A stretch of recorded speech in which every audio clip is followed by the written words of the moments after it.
ബംഗ്ലാദേശിൽ വീണ്ടും ഭീകരന്മാരുടെ വിളയാട്ടം. തലസ്ഥാനമായ ധാക്കയിൽ ഭീകരന്മാർ കഴിഞ്ഞ ദിവസം കൂറ്റൻ പ്രകടനമാണ് നടത്തിയത്. ലോകത്തെ ഞെട്ടിച്ചുകൊണ്ടാണ് ഭീകരന്മാരുടെ പരസ്യമായ റാലി ബംഗ്ലാദേശിൽ നടന്നത്. ഇന്ത്യ വളരെ ഗൗരവത്തോടു കൂടിയാണ് ഈ വിഷയത്തെ കൈകാര്യം ചെയ്യുന്നത്. ലോകത്തിന് ആശങ്ക ജനിപ്പിക്കുന്നതാണ് ബംഗ്ലാദേശിൽ കഴിഞ്ഞ ദിവസങ്ങളിൽ അരങ്ങേറുന്ന സംഭവങ്ങൾ. ബംഗ്ലാദേശിലെ ജനാധിപത്യ ഭരണകൂടത്തെ അട്ടിമറിച്ച ശേഷം ജമാഅത്തെ ഇസ്ലാമി അടക്കമുള്ള ഭീകരന്മാർ അവിടെ വലിയ പ്രശ്നങ്ങളും വലിയ പ്രതിഷേധങ്ങളും ജനങ്ങൾക്ക് നേരെ വലിയ അക്രമങ്ങളും നടത്തിയെങ്കിൽ ഇപ്പോൾ ഇന്ത്യ അടക്കം നിരോധിച്ച കൊടും ഭീകരന്മാരാണ് ബംഗ്ലാദേശിൽ വലിയ വിളയാട്ടം നടത്തുന്നത്.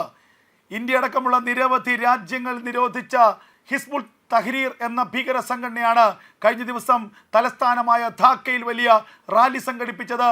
ഇന്ത്യക്കെതിരെ പ്രകോപനപരമായ മുദ്രാവാക്യങ്ങൾ വിളിച്ചുകൊണ്ടായിരുന്നു മാർച്ച്.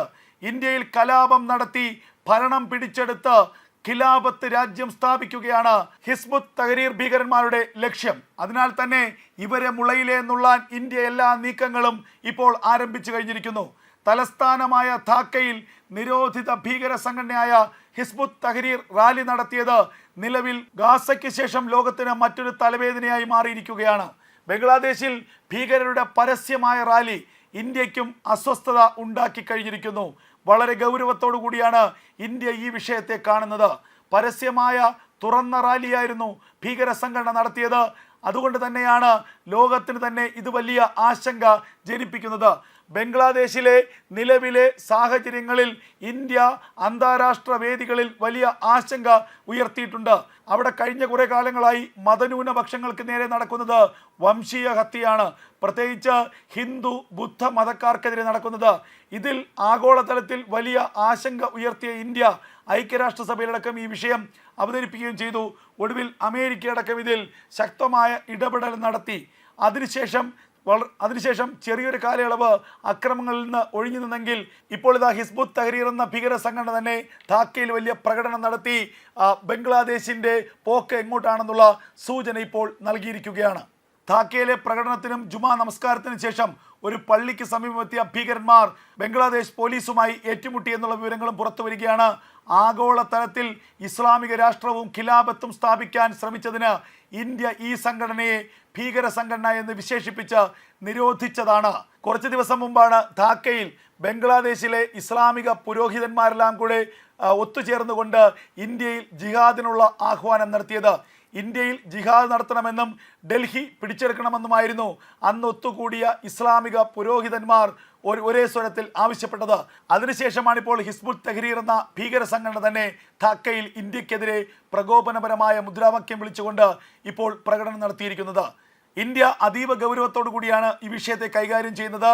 അതിർത്തി കടന്നുള്ള ഭീകരവാദത്തിനെ അതിശക്തമായി നേരിടാൻ ഇന്ത്യ സജ്ജമായി കഴിഞ്ഞിരിക്കുന്നു. ബംഗ്ലാദേശിൻ്റെ കഴിഞ്ഞ കാലങ്ങളിലെ പ്രവൃത്തി ഇന്ത്യക്കെതിരെയുള്ള ഒരു സൂചനയാണെന്നും ഇന്ത്യക്ക് ഉള്ള ആപത്തിൻ്റെ സൂചനയാണെന്നും ഇന്ത്യ മനസ്സിലാക്കി കഴിഞ്ഞു. അതുകൊണ്ട് തന്നെയാണ് ഇന്ത്യ ബംഗ്ലാദേശ് അതിർത്തിയിൽ ഇന്ത്യ ശക്തമായ സുരക്ഷ ഒരുക്കുന്നത്. എന്തായാലും ബംഗ്ലാദേശിൻ്റെ ഇപ്പോഴത്തെ ഈ പ്രവർത്തനങ്ങൾ അത് ഇന്ത്യ വിരുദ്ധ പ്രവർത്തനങ്ങളാണ് എന്നുള്ളത് ഉറപ്പാണ്. അവിടെയുള്ള ബംഗ്ലാദേശിലെ ഷേഖ് ഹസീന സർക്കാരിനെ അട്ടിമറിച്ച ശേഷം ജമാഅത്തെ ഇസ്ലാമിയുടെ നേതൃത്വത്തിലുള്ള ഭരണമാണ് ബംഗ്ലാദേശിൽ ഇപ്പോൾ നടക്കുന്നത്. യൂനിസ് സർക്കാരാണ് ഭരിക്കുന്നതെങ്കിലും അതിന് ചുക്കാൻ പിടിക്കുന്നതും കാര്യങ്ങൾ നിയന്ത്രിക്കുന്നതും ജമാഅത്തെ ഇസ്ലാമി അടക്കമുള്ള ഭീകര സംഘടനകളാണ്. അവിടെയാണ് ഇപ്പോൾ ഹിസ്ബുൾ തഹ്രീറിൻ്റെ വലിയൊരു റാലി നടന്നിരിക്കുന്നത്. ഇതുകൊണ്ട് തന്നെയാണ് ഇന്ത്യ വളരെ ഗൗരവത്തോടുകൂടി ഈ വിഷയത്തെ കൈകാര്യം ചെയ്യുന്നത്. ആയിരക്കണക്കിന് ആളുകൾ ജിഹാദ് ആഹ്വാനം ചെയ്തുകൊണ്ടുള്ള ഈ റാലിയിൽ പങ്കെടുത്തു എന്നുള്ളതും ഇതിൻ്റെ ഗൗരവം വർദ്ധിപ്പിക്കുന്നുണ്ട്. തലസ്ഥാന നഗരിയിലെ ബൈത്തുൽ മുഖറം ദേശീയ പള്ളിയുടെ വടക്കേ ഗേറ്റിൽ നിന്ന് റാലി ആരംഭിച്ചു. മാർച്ച് തടയാൻ പോലീസ് ഇടപെട്ടപ്പോഴാണ് സംഘർഷമുണ്ടായത്. ധാക്ക സർവകലാശാലയിൽ പൊട്ടിപ്പുറപ്പെട്ട വിദ്യാർത്ഥി സംഘർഷമാണ് ഒടുവിൽ ബംഗ്ലാദേശിലെ തെരഞ്ഞെടുക്കപ്പെട്ട ജനാധിപത്യ സർക്കാരിൻ്റെ അട്ടിമറിയിൽ കലാശിച്ചത്. ജമാഅത്തെ ഇസ്ലാമി അടക്കം വിദ്യാർത്ഥി പ്രക്ഷോഭത്തെ ഏറ്റെടുക്കുകയും ബംഗ്ലാദേശിലുടനീളം കലാപം ഉണ്ടാക്കുകയും ചെയ്തു. ഒടുവിൽ മരണത്തിന് തൊട്ടുമുമ്പ് ഷേഖ് ഹസീന ഇന്ത്യയിലേക്ക് പലായനം ചെയ്യുകയായിരുന്നു. ഇന്ത്യ ഷേഖ് ഹസീനയ്ക്ക് അഭയം നൽകി. അതിന് പിന്നാലെ ഇന്ത്യയോട് വലിയ ഭീഷണിയുടെ സ്വരത്തിൽ ഷേഖ് ഹസീനയെ വിട്ടു നൽകണമെന്ന് ബംഗ്ലാദേശിൻ്റെ ഭരണകൂടം ആവശ്യപ്പെട്ടുവെങ്കിലും ഇന്ത്യ നിരാകരിച്ചു. പിന്നാലെ അതിക്രൂരമായ ന്യൂനപക്ഷ വേട്ടയാണ് ബംഗ്ലാദേശിൽ നടന്നത്. പ്രത്യേകിച്ച് ഹിന്ദു പുരോഹിതന്മാരെ, ക്രൈസ്തവ പുരോഹിതന്മാരെ, ക്രിസ്ത്യാനികളെ, ഹിന്ദുക്കളെ, ബുദ്ധ ഭിക്ഷുക്കളെ അടക്കം വലിയ തോതിൽ ആക്രമിക്കുകയും കൊലപ്പെടുത്തുകയും ചെയ്തു. സ്ത്രീകളെയും പ്രായമേറിയവരെയും പോലും ബലാത്സംഗം ചെയ്ത് കൊലപ്പെടുത്തി. അങ്ങനെ ഹൈന്ദവ വേട്ടയും ബുദ്ധവേട്ടയും അതിരൂക്ഷമായപ്പോൾ ഇന്ത്യ ഗവൺമെൻറ് ഇടപെട്ടു. ഇന്ത്യ അതിശക്തമായ താക്കീത് ബംഗ്ലാദേശ് ഭരണകൂടത്തിന് നൽകി. ഇന്ത്യ അന്താരാഷ്ട്ര തലത്തിൽ വലിയ ഇടപെടലിന് ശ്രമിച്ചു. ഒടുവിൽ അമേരിക്ക ഇടപെട്ടു. അതിനുശേഷമാണ് ഈ കലാപത്തിന് അല്പമെങ്കിലും ഒരു ശമനമുണ്ടായത്. ഇപ്പോൾ ഇത് വീണ്ടും ബംഗ്ലാദേശിൻ്റെ ഭരണം ഭീകരന്മാരുടെ കയ്യിലേക്ക് എത്തിപ്പെടുന്ന സാഹചര്യം ഉണ്ടായിരിക്കുന്നു. അമേരിക്ക അതിശക്തമായ രീതിയിലുള്ള ഇടപെടലിന് ശ്രമിക്കുകയാണ്. ഡൊണാൾഡ് ട്രംപ് പലതവണ ബംഗ്ലാദേശിന് വാണിംഗ് നൽകിയതാണ്.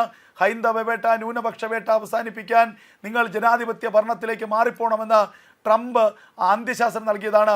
ഇപ്പോൾ ട്രംപിൻ്റെ കൂടി ആശങ്ക വർദ്ധിപ്പിച്ചുകൊണ്ടാണ് നിരോധിക്കപ്പെട്ട ഭീകര സംഘടന തന്നെ ബംഗ്ലാദേശിൻ്റെ തലസ്ഥാനമായ ധാക്ക പിടിച്ചെടുക്കാനുള്ള ശ്രമങ്ങളിലേക്ക് എത്തിയിരിക്കുന്നത്. അതിഗൗരവമുള്ള വിഷയമായി ഇന്ത്യ ഇതിനെ പരിഗണിക്കുകയാണ് എന്നതാണ് ലഭിക്കുന്ന ഏറ്റവും പ്രധാനപ്പെട്ട വിവരം.